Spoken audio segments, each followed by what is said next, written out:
गणपति बप्पा मोरया।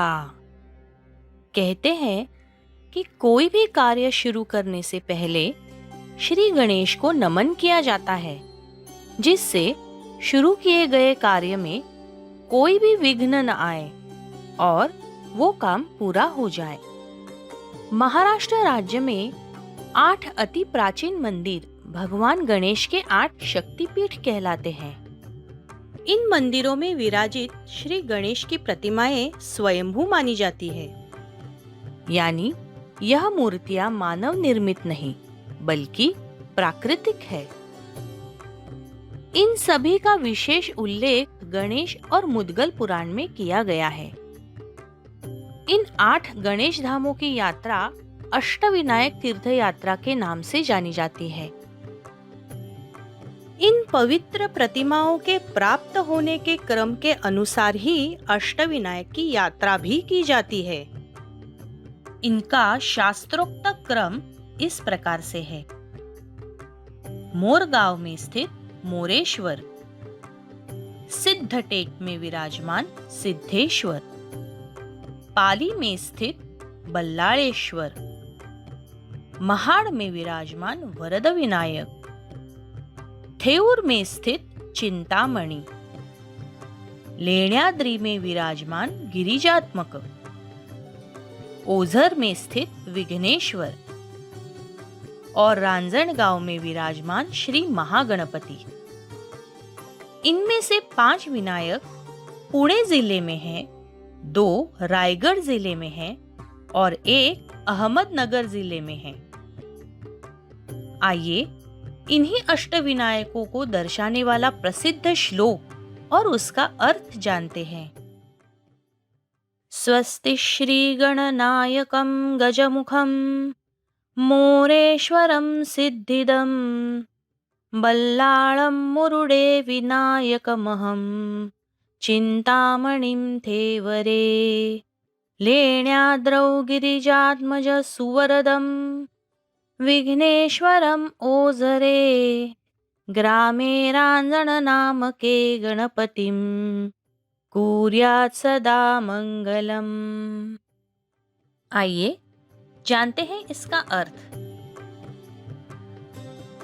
सबका कल्याण हो, जो गजमुख श्री गणेश का ध्यान करे, जो मोरेश्वर के नाम से मोरगांव में स्थित है, जो सिद्धि विनायक के नाम से सिद्धटेक गांव में स्थित है, जो बल्लाळेश्वर नाम से पाली के पास मुरुड गांव में विराजमान है, जो थेऊर गांव में चिंतामणि नाम से जाने जाते हैं, जो लेण्याद्री में गिरिजात्मक गणपति के नाम से प्रसिद्ध है तथा महाड़ के पास वरद विनायक नाम से विराजमान है, ओझर के पास विघ्नेश्वर नाम से सुशोभित है और रांजणगांव में महागणपति के नाम से विराजमान है, वो श्री गणेश हमेशा सबका मंगल ही करे। इन अष्टविनायक गणपतियों से जुड़ी बहुत सी रोचक कथाएं हैं।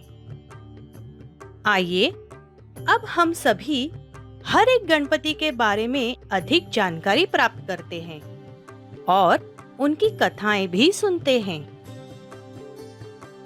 अष्टविनायकों में से पहले विनायक है मोरेश्वर, जो मोरगांव में स्थित है। आइए उनकी स्तुति पर एक श्लोक और उसका अर्थ जानते हैं। निजे भूस्वानंद जड़ भरत भूम्या परातरे तुरीयोस्तीरे परम सुख देवता निवाससी मयूराय नाथस्तवमसि अस्ताव संध्याये शिवहारिणी ब्रह्मजनकम।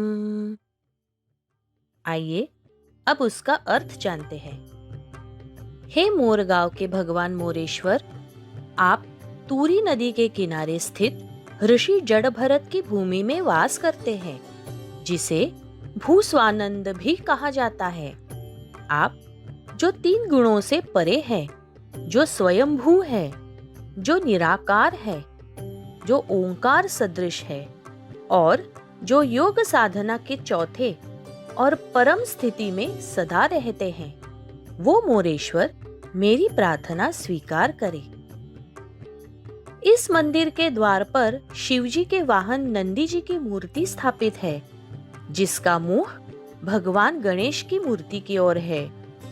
नंदी की मूर्ति के बारे में यह मान्यता है कि प्राचीन काल में शिवजी और नंदी इस मंदिर क्षेत्र में विश्राम करने के लिए रुके थे, लेकिन बाद में नंदी ने यहाँ से जाने के लिए मना कर दिया। इसी कारण मूर्ति रूप में वे यहीं स्थित है। कहते हैं कि मयूरेश्वर गणेश जी के द्वारा सिंधुरासुर नामक राक्षस का वध इसी स्थान पे किया गया। गणेश जी ने मोर पर सवार होकर सिंधुरासुर से युद्ध करके उसका वध कर दिया। इसी कारण यहाँ पर स्थित गणेश जी को मयूरेश्वर कहा जाता है। ऐसी मान्यता है कि जिस मयूर पर वे सवार हुए थे वो ऋषि कश्यप द्वारा उनकी पत्नी विनीता को वरदान में प्राप्त हुआ था। जब मयूर का जन्म हुआ तब उनका और गणेश जी का झगड़ा हुआ था, जिसे ऋषि पत्नी विनीता ने मिटाया था।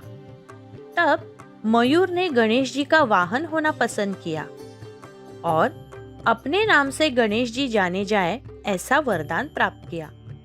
इसीलिए इस पावन धाम में स्थित गणेश जी को मयूरेश्वर नाम से जाना जाता है। ओम मोरेश्वराय नमः। अष्टविनायकों में से दूसरे हैं सिद्धेश्वर, जो कि सिद्धटेक गांव में विराजमान हैं। आइए उनकी स्तुति पर एक श्लोक और उसका अर्थ जानते हैं। स्थितो भीमातिरे जगद्वन् कामेन हरिणा विजेतु दैत्यो तचुति मलभावौ कैटभ मधु महाविघ्नर्तेन प्रखर तपस सैत्पदौ गणेशः सिद्धिशो गिरिवरपु पंचजनकः। आइए अब उसका अर्थ जानते हैं। भगवान विष्णु जो संकटों से घिरे थे, हजारों वर्षों तक वे मधु और कैटभ नामक राक्षसों से युद्ध कर रहे थे, लेकिन उन पर विजय प्राप्त न कर पाने पर उन्होंने भीमा नदी के किनारे स्थित सिद्धटेक पहाड़ पे घोर तपस्या की और भगवान गणेश जी को प्रसन्न कर सिद्धियां प्राप्त की, जिससे उन्होंने मधु और कैटभ नामक राक्षसों को युद्ध कर मृत्यु के घाट उतार दिया। हे सिद्धेश्वर गणेश, मेरा नमन स्वीकार करो। अष्टविनायकों में से सिर्फ यही एक मूर्ति है जिसकी सूंड बाईं तरफ है।